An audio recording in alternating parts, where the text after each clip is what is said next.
Lake থানার অন্তর্গত Prince Anwar Shah রোডে ক্যাফের আড়ালে বেআইনিভাবে হুক্কা বিক্রির অভিযোগ। প্রতিবাদ করায় রাস্তায় ফেলে বেধড়ক মারধর করা হয় বাড়ির নিরাপত্তা রক্ষীকে।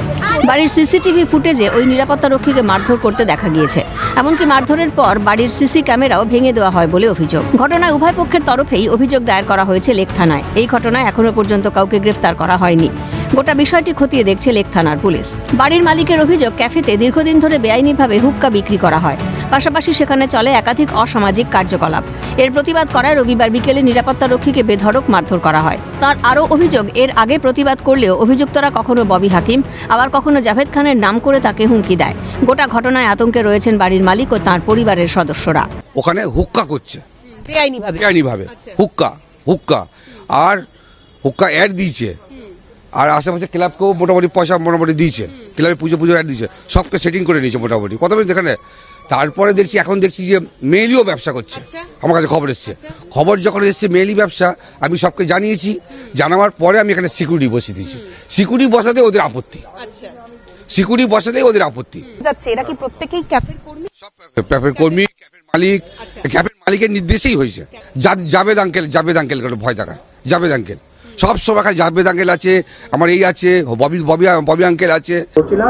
আর বারবার এসে উত্তেজনা করতে এসে ওই বিয়েটাই প্ল্যান করেছে, সবাই মিলে করে এখান থেকে এসে মাথায় মারলো, মাথায় মেরে এইরকম ফেলে আর সবাই মিলে মারতে আরম্ভ করেছে। মাথায় তো খুব মেরেছে, চারিদিকে মাথায় মেরেছে, পিঠে মেরেছে, বুকে মেরেছে, এই পাও কাটা আছে, এই যে পাও এই সব বসে ছড়ে গেছে। এই আমাকে মারে, এই চেয়ারটা তুলে মারতে উঠেছিল, চেয়ারটা দিয়েও না। আমি তখন টিভি দেখছিলাম, খাচ্ছিলাম, তারপরে এসে দেখছিলাম হ্যাঁ অনেকে মারধর হচ্ছে রাস্তায় ফেলে। হ্যাঁ রাস্তায় ফেলে। আর অনেকজন ছিল, ওরা 4-5 জন মহিলা ছিল। পরে আবার আরও সব ফোন করেছে, আরও সব স্টাফরা এসছে, মালিকরা এসছে, সব ছেলেরা তখন একদম তেড়ে মেরে যায়।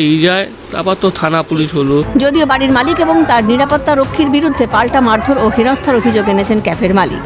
কি হুক্কা আছে তো আমি তোমাদেরকে বার করব, বাট উনি স্টার্টিং থেকে এগ্রি করেছিলেন কি হ্যাঁ তোমরা যদি চাও তোমরা হুক্কা ইমপ্লিমেন্ট করতে পারো। যখন আমি যখন ফাইট ব্যাক করছি, তো ফ্রম লাস্ট 1 মান্থ ওনারা আমাকে আর আমার স্টাফদেরকে পরেশান করছে। তুই কি আছিস এরকম অনেক কিছু বলেছে। যখন ওর রেগে ওর কলারটা ধরেছে, তো ওর মেয়েটার বালটা নিয়ে ওকে হি স্ন্যাচেস হেয়ার অ্যান্ড ওকে রাস্তায় ফেলে দিয়েছে। ফেলে ওর বুকটাকে হার্ম করে ওর ওপরে লাথি মেরেছে। এইটা যে উনি সিকিউরিটি না, উনি এখন 2 দিন হয়েছে বলছে সিকিউরিটি, বাট উনি সিকিউরিটি না, উনি আমাদেরকে পরেশান করার জন্য এখানে বসে আছে। হ্যাঁ, আমরা FIR মলেস্টেশনে করেছি। আমাদের কাছে মেডিকেল রিপোর্ট আছে কি ওকে ফিজিক্যালি অ্যাসল্ট করা হয়েছে। এ আছে ভিকটিম যাকে করেছে। জাস্ট উনি চেয়ারে বসেছিলেন, আমি গিয়ে জাস্ট ওনার কলারটা তো আপনি কেন বললেন বলে, কেন আমি জীবনে এরকম নোংরা গালাগালি ফ্যামিলি থেকে শুনিনি, আর ওই ফ্যামিলি থেকে বিলং করি না। আমি জাস্ট ওনাকে তুললাম। আমি চাইলে তো ওনাকে অনেক কিছুই বলতে পারতাম, মারতে পারতাম। কেন মারিনি? জাস্ট বিকজ উনি বয়স্ক মানুষ। ওনাকে আমার মেরে কি হবে? একদমই না। প্রথমে ওনারা বলেছিলেন, তারপরে বললেন যে ওনাদের অসুবিধা হচ্ছে। একদিনের মধ্যে সবকিছু বন্ধ করে দেওয়া হয়েছে, ওনাদের কথা মতোই সবকিছু চলছে। তারপরে ওনারা আমাদেরকে টর্চার করছে। যদিও হেনস্থার অভিযোগ উড়িয়ে দিয়েছেন বাড়ির মালিক। মুখে বললে তো হবে না, প্রুফ দেখাতে হবে না।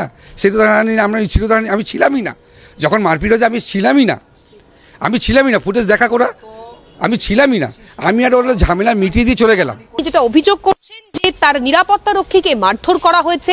দীর্ঘদিন ধরে এই ক্যাফেতে বেআইনিভাবে হুক্কা বিক্রি হয়। শুধু তাই নয়, একাধিক অসামাজিক কার্যকলাপ চলতে থাকে এই ক্যাফের ভেতরে, এবং প্রতিবাদ করার জেরেই রীতিমতো মারধর করা হয়েছে 70 বছর বয়সী এই ক্যাফের যিনি নিরাপত্তা রক্ষী রয়েছেন তাকে। ইতিমধ্যেই লেক থানায় অভিযোগ দায়ের হয়েছে। সেই অভিযোগের পরিপ্রেক্ষিতে গোটা বিষয় খতিয়ে দেখছেন লেক থানার পুলিশ আধিকারিকেরা। গোটা ঘটনায় উঠছে একাধিক প্রশ্ন। হুক্কা বিক্রির প্রতিবাদ করার জেরেই কি এই ঘটনা, নাকি ঘটনার নেপথ্যে রয়েছে অন্য কোনো কারণ? প্রশ্ন ওয়াকিবহাল মহলের। ক্যামেরায় পুষ্পা দেবনাথের সঙ্গে অভিরূপা সাহার রিপোর্ট, ক্যালকাটা নিউজ।